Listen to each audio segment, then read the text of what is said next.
bersuara, bergerak, dan berserikat. Aku rasa masih sih.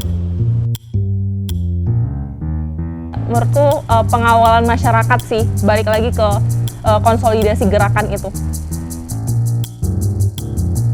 Kami tentu tidak mau dipaksa. Jadi kalau kami dipaksa untuk memilih, kami tidak akan memilih.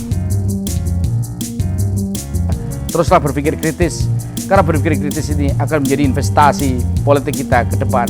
Dan ini sekaligus menjadi pembelajaran buat meningkatkan demokrasi agar berkualitas.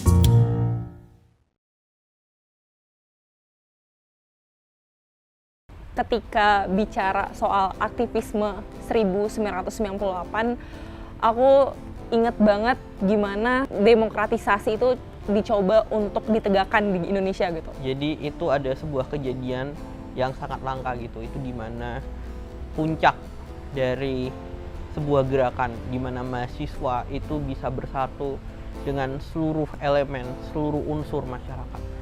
Demo besar-besaran buat menurunkan rezim yang sudah bertahta selama puluhan tahun di situ karena dianggap ya otoriter dan tidak demokratis lah.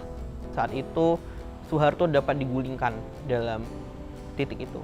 Secara simbolis itu merupakan suara rakyat, makna yang yang suci dan sangat magical gitu lah. Bagaimana mereka tuh bisa bersama-sama memperjuangkan suatu goal yang besar gitu, suatu goal kolektif di mana mereka tuh bisa bareng-bareng ke satu tujuan itu gitu. Apalagi kita tarik sampai hari ini, itu jadi satu fondasi lah, jadi satu penanda dan pengantar lah kita sampai pada hari ini.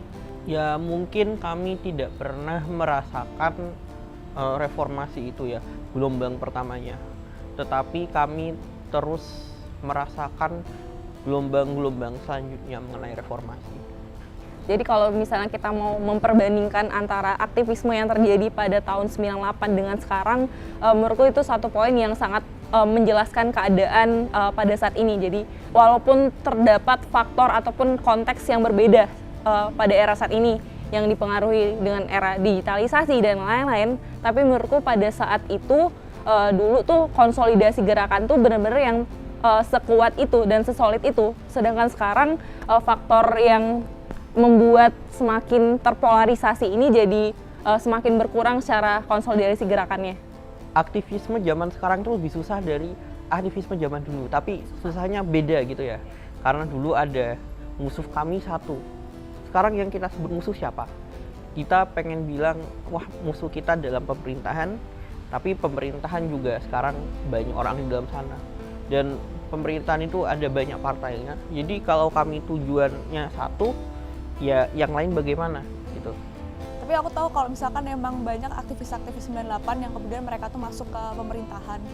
Kalau aku sendiri, pendapatku pribadi sih, aku nggak melihat bahwa itu adalah suatu hal yang jelek atau suatu hal yang buruk bagi seorang aktivis untuk kemudian masuk ke dalam sistem.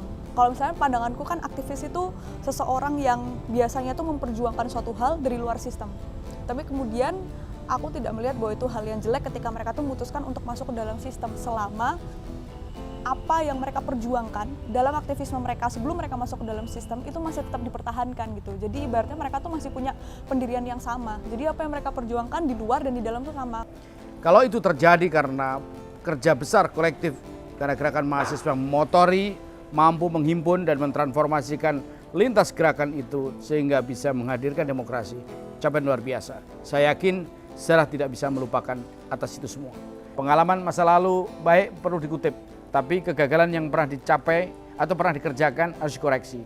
Kita nggak perlu malu untuk mengoreksi soal sejarah, soal strategi maksud saya, agar strategi ke depan ini akan lebih memanfaatkan agar pemilu tidak sekedar proses mobilisasi untuk melahirkan kekuasaan baru, tapi pemilu harus dijadikan sebagai arena kontestasi, arena membangun konsensus, arena pendidikan politik, agar para pemilih sebagai subjek, dan ini yang disebut dengan rakyat, ini benar-benar tahu arah dan dia bisa menjadi faktor atau sekaligus aktor pengendali pada pemilu. Pemilu jangan sampai sekedar dikendalikan oleh partai, tapi harus lahir dari sebuah konsensus bersama. Dan ini memang membuat kita tertantang untuk membuat terobosan. Satu kata sih, konsolidasi gerakan. Satu kata, kebebasan. Dan satu lagi, berpikir. Sesuatu harus kuperjuangkan untuk Indonesia yang berkeadilan. Banyak suara harus didengar pada bincang-bincang pinggiran. Oh.